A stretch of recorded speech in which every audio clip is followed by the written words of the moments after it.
V with 85th and Wait. Thanks for joining me today. Now, in this, okay, yes.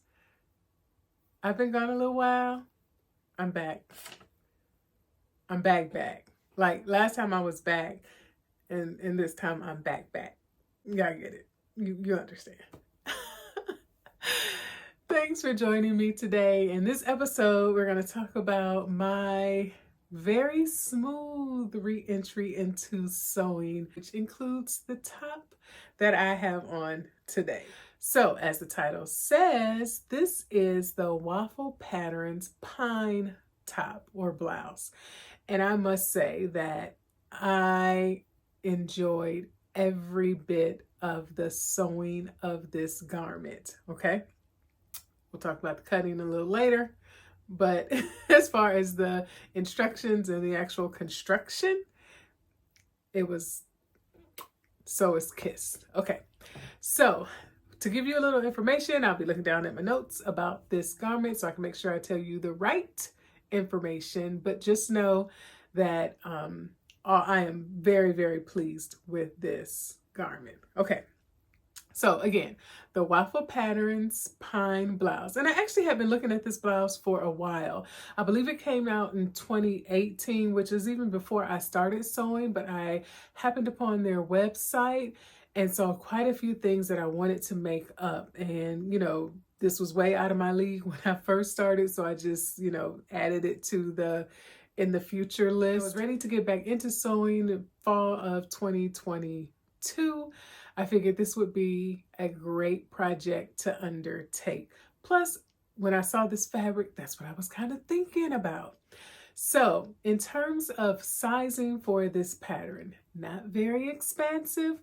However, it comes in a 48 to 34 sizing, which gives you a finished garment measurement for the bust of 52.7 inches to 40.9 inches. Finished garment. Now in the instructions, they did give you the body measurements for the bust, waist, and hip, but then for a finished garment, it only gave bust and waist. So I thought that was odd, but as far as the finished garment for the waist, it's a 49.6 to 37.8 inches. Now, in her booklet, in her instructions, she does say that these are approximate because she's on the metric system. And so these are just approximate measurements in inches. So, you know, it's not quite exact. You may get a little more, you may get a little less. However, this is what she approximates those measurements to be in inches, okay? As far as the fabric, the most you'll need based on the variations of the shirt you make is 2.1 yards, and the very least going for the smallest size and the least amount of fabric would be 1.4 yards of fabric, and this is based on 60-inch widths of fabric. So the fabric that I used that was causing me to consider using a language that was unbecoming of a lady was 100% viscose. This was my first time using this type of material, this type of fabric. I didn't think it was like that silky or in the silky category. However, this bad boy wanted to move and groove and shift all over the place. Of course, with these, you know, directional prints, it was a nightmare. It took me probably twice as long to cut out than it actually did for me to sew this thing together, trying to keep my lines and my stripes in order. So 100% viscose. I actually picked this up from Hobby Lobby. It was on sale. I think it was actually on clearance. So original price was $8.99 a yard. I picked it up for $2.24 a yard, and I have I started with 6.5 yards of fabric. So it was like, okay, do I make a dress? Do I make a top? Do I make everything I can imagine out of these 6.5 yards? Like I said, I knew I wanted to make this top with it, but just because of the drape. I knew the drape would be nicer than like a quilting cotton or a poplin cotton. And so I wanted something that, you know, really draped very well. But ooh, child, working with this fabric, it's going to be a while before I finish using the rest of this. So a very good price on the fabric. Like I said, I think I want to say I used about 2 yards of fabric. So we'll say $2.25 a yard, $5 to actually make this in material. I'll even say $5.50 to be conservative to put together this garment. So economical, I will say. Now, the number of pattern pieces. There's a total of 10 pattern pieces to construct this. However, because there are different variations, your mileage may vary. So the 10 pattern pieces include the front and back yoke, the front and back bodice, the sleeve, a cuff, as well as either you're going to do a collar, a stand collar or a collar stand, or you're going to do the round neck, which is the front and back facing. The cuff you only use if you have long sleeves. Of course, if you're doing short sleeves, it's just a hem. So again, mileage may vary on how many pattern pieces you actually have to use, but there's a total of 10 pattern pieces. Now, as far as interfacing, yes, there is interfacing. So you actually interface the collar if you're doing the collar stand. If you're doing the round neck, then more than likely you'll have to interface the facings for the front and back. And then if you want some structure to your cuffs for the long sleeves, you'll have to interface your cuff. So not very much, you know, just again, depending on the variation that you decide to sew up, but there is some interfacing, which again is important because it adds to your time as far as prep in order to actually start sewing or constructing the garment. Now, you're also going to need some notions. That varies as well in terms of the number of buttons. So if you are doing the short sleeve round neck, which you'll only need 3 buttons in the back, and they just button up right here at the neck. If you opt for the collar stand with the long sleeve cuff, and even the cuffs, I guess, are optional, but if you go with, you know, full throttle, then you're looking at 8 buttons. You have, for either shirt, you have 3 buttons on the back yoke. The collar has 2, and then the cuffs have 2 each. So you'll either have 3 or 5 buttons that you'll need to use on this. And I'll say that, you know, that was, I think, a bit more comfortable with buttons now, so it wasn't that big of a deal. It's just, you know, of course, the buttonholes and hoping that, you know, my machine doesn't go crazy while I try to construct this, which I think it did fairly okay. I lucked out because this is a busy print. Had it been a solid and maybe not on my back with my hair hanging down, you know, it would be questionable.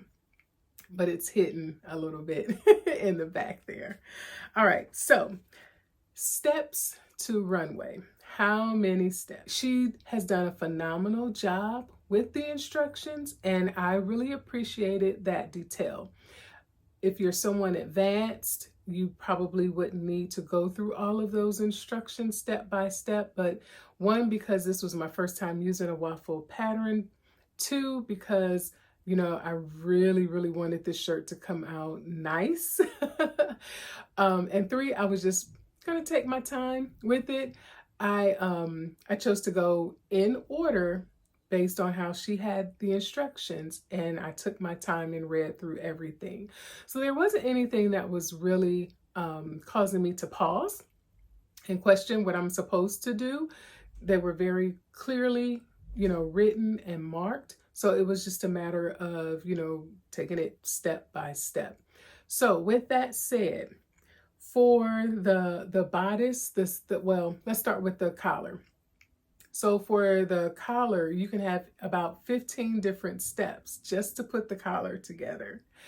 If you're looking at the bodice, that's about 7 steps or so to put the yoke front and back together. And then if you're looking at the sleeves, that could be anywhere from 26 steps, which is, the cuff, putting the sleeve in, to, maybe 6 or 7 steps if you're just doing the short sleeve. So again, that may seem pretty, over the top as far as number of steps, but she does a really good job making sure everything is clear. So again, kudos for that. Now, did I reorder the steps? Which I usually do, but I did not. Again, I wanted to make sure this came out nice. First time using her patterns, wanted to make sure that I was following along with the instructions so I can give you a very honest review of this. And so I did not reorder the steps. I went just as she had them listed in the instructions. I don't know that I would really change anything. If I do it next time, maybe it'll be, do all of my interfacing, at the beginning, and, maybe pressing hems and stuff like that before I start to construct. Or when I get to certain parts where I don't have to do those hemming things at the very end. But for the most part, it was pretty good in terms of how she laid it out. Now, difficulty. I am going to give this a 4 out of 5. And the reason I'm giving it a 4 out of 5 is because there's a number of different new things or things that may be new to beginners. So I wanted to make sure that no one comes in thinking that, oh, V said it was, pretty good and, she whipped it up. I did. I took my time, but there were some new things for me as well. So I gave it a 4 out of 5 because you have a collar stand, or you may have, the facing. But if you do the collar stand, certainly that's something that you want to make sure you're taking your time with, because, you have that to add to the yoke itself. Speaking of yoke, you do have a yoke. So you're putting a yoke front and back together. Now, if it wasn't for these stripes, again, if it's just a solid fabric, then you don't necessarily have to worry about making sure all your lines are, even. However, because I use this type of print, that's what I wanted to make sure of. So you're putting a collar to a yoke to a bodice. So that's a number of extra steps that you may not have to do with like a basic t-shirt.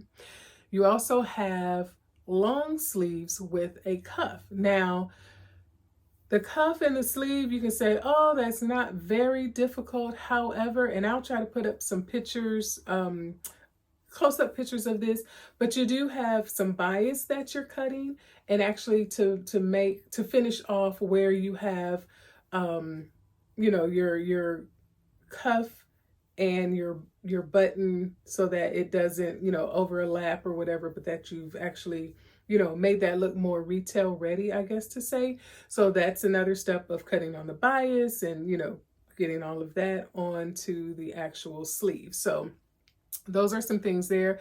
And then of course, finally you have buttons on both the cuff as well as the back of the shirt. So a number of different things, that just adds to the construction or adds even to your skills of sewing. So that's why I gave it a 4 out of 5.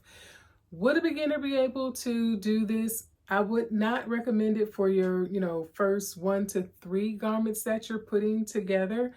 Only because there are so many different steps that you have to complete. However, as I mentioned, she does a great job with really identifying what you need to do. So it is something that you would be able to get through. Just make sure you take your time, or if you have, other resources that you can tap into to, watch other videos or whatever as you're putting this together, if you're not quite certain what to do or what she's asking you. So that's why I'm giving it a 4 out of 5. My overall experience is a 5 out of 5. 5 stars, because great instructions. The pattern, itself is a very nice pattern. It came out the way I thought it would look, or I thought it was supposed to look. Oh, I didn't even mention the pleat. So you have not only a yoke and a bodice, but you actually have a pleat here too. So that's, again, the 4 out of 5. Like, it's all the things in this one garment. But overall, again, 5 out of 5. Lots of things to learn and to do for the first time. Lots of great design lines and, a very nice and sleek look. As I mentioned, I use viscose, so it has a wonderful drape to this. You can still use other woven cottons or woven fabrics like, your poplin or your quilting. Maybe not something as heavy, because the heavier it gets, perhaps the more structured it is. And because this is a billowy, it says regular fit, but I'm thinking it's a little more oversized than regular fit.